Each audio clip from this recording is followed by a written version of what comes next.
শীতের সময় পিঠা খাওয়ার কিন্তু মজাই আলাদা। যত শীত হবে তত পিঠা কিন্তু বেশি স্বাদ লাগে। আর সাতখুপি কও আর চিতাই পিঠা কও আর যেটাই কও, তেলের পিঠা কও, ভিজানা পিঠা কও, সব পিঠাই কিন্তু স্বাদ লাগে শীতের সময়।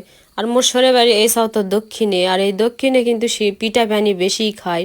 আর মোর বাপের বাড়িতে মুই বড় হয়ে আইসু, কিন্তু এই ধরনের পিঠাগুলা কমই খাই আমরা। সাতখুপির পিঠাটা একটু খাই যখন মাঝে মধ্যে মন চায়, কিন্তু এই পিঠা সাতকুপির পিঠা ভেজে আবার রস হোক বা খেজুরের গুড় হোক দুধ দিয়ে ভিজায়, এই ভিজানা পিঠাটা আমার এসব কমই চলে উত্তরে।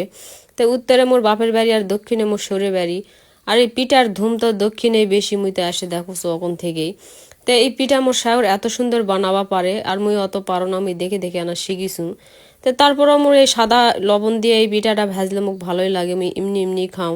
আর মোর ছেলেরা তো চিনি দিয়ে খায়, অনেকে ল্যালি দিয়ে খায়। এখন তো ল্যালি এখনও নামেই নি, অত শীত চাপেও নিতে হালকা হালকা শীত মুক্ত খাওয়া মনে হঠাৎ করে এই চিতাই পিঠা। আর এই আটার খামিরটা কিন্তু আমি 1 ঘন্টা ধরে ম্যাকে থুইছু ঠান্ডা পানি দিয়ে, না শক্ত শক্ত করে ম্যাকে নিছু হাত, তার ম্যাকে থুলে ভালো হয়। আর ম্যাকে থুয়ে এই কাজ সেই কাজ সেরে আসে যদি পিঠা ভাজেন, পিঠা কিন্তু সেই ফুলবে।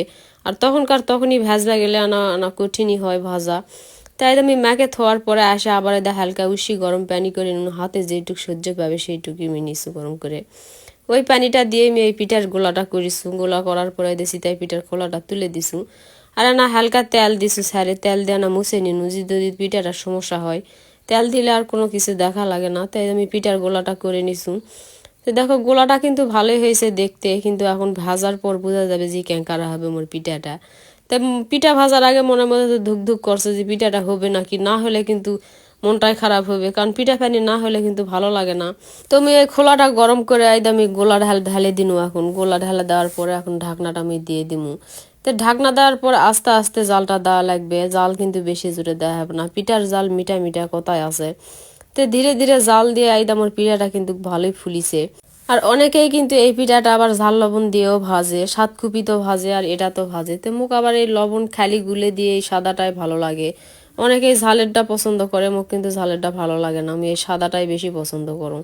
তাই তো আমার পিঠাটা হয়ে গেছে। এই পিঠাটা দেখো এত সুন্দর একটা পিঠা হয়েছে, এটা কিন্তু চিতাই পিঠা। আর যেটা সাতকুপি ভাজে ওরা কিন্তু ছোট করে, ওটা কিন্তু সাতখুপির পিঠা। সাতখুপির পিঠাটা ভিজানো যায়, এই পিঠাটা ভিজানো যায় না, যায় কিন্তু এত বড় ভিজালে আরো বড় হয়ে যায়। সাতখুপির ভিজালে কিন্তু বেশি ভালো হয়। তো দেখো একদম ওর পিঠাটা আমি এখন ভাঙমু। দেখো পিঠাটার ভিতরে এত সুন্দর ফুরফুর হয়েছে, দেখে মনে হচ্ছে যে এটা রসদ ডুবালে সেই ফোলা ফুলবে।